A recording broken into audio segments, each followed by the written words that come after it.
Pada era media sosial yang begitu mencemburui kita ini dengan menjadi sumber yang distraction yang terbesar, kita mula gagal untuk fokus dan melakukan tugasan yang berkualiti.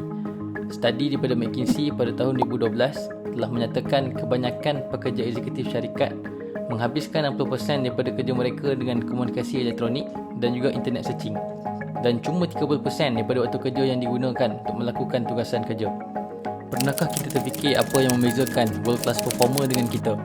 Apa sebenarnya yang mereka lakukan sehingga hasil kerja mereka begitu berkualiti dan memberikan impak yang tinggi kepada organisasi ataupun kepada masyarakat sekeliling? Satu perkara yang membezakan di antara kita dan juga high achiever ataupun world class performer ni ialah ability untuk kita fokus dalam melakukan setiap tugasan kerja kita. Dan benda ni dinamakan sebagai deep work. So dalam buku Deep Work yang ditulis oleh Cal Newport, deep work ni bermaksud professional activities performed in a state of distraction-free concentration that push your cognitive capability to their limit. These efforts create new value, improve your skill and are hard to replicate. Dan lawan kepada deep work ni ialah shallow work ataupun kerja yang cetek, ataupun kita kata kerja yang tak kemah, tak mendalam. Antara kebaikan deep work ini ialah ia akan menjadikan kita cepat untuk belajar perkara yang susah dalam masa yang singkat. Kerana untuk belajar perkara yang susah dalam masa yang singkat ni memerlukan fokus yang sangat tinggi tanpa ada sebarang distraction.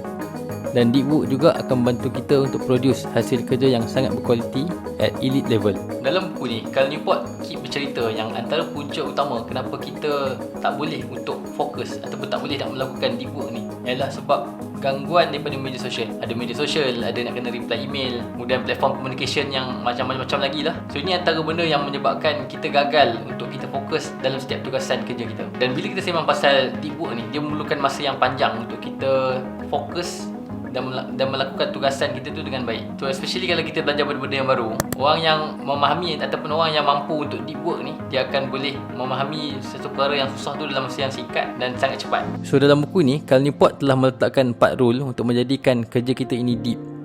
Rule yang pertama ialah work deeply. Macam lawak kan? Tapi cara nak jadikan kerja kita ini deep, kita kena work deeply.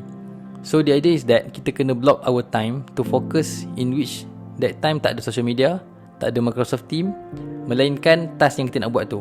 Scheduling our time is very important, especially untuk elakkan multitasking. I know selalu dalam CV orang akan letakkan able to do multitasking kan, tapi sebenarnya multitasking ni tak akan membantu kita untuk kita fokus kepada satu kerja tu. Hence, one task at a time lebih baik.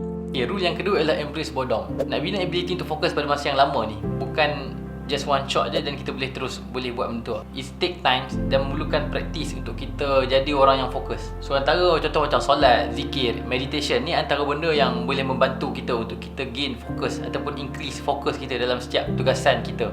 And then of course bila kita nak start untuk belajar untuk fokus, kita kena elakkan daripada social media, phone ni adalah benda yang selalu kita kata komputer kecil yang selalu mengacau hidup kita lah. Sebab dia lah sebenarnya yang mengganggu untuk kita fokus dalam setiap tugasan kita. Rule yang ketiga ialah quit social media. Cal Newport ni memang favourite dia untuk nasihatkan kita jauh daripada social media. Sebab ni lah sebenarnya punca utama kepada permasalahan yang berlaku kepada human being sekarang ni. Untuk kita master the art of deep work ni, kita mesti pandai kontrol masa kita dan being intentional dengan setiap masa yang kita ada. Sebab bila kita sembang pasal masa, kita sebenarnya yang decide apa yang kita nak buat untuk waktu yang kita ada ni. Dan actually kan, susah lah sebenarnya kalau kita nak stop terus ataupun delete social media kita ni.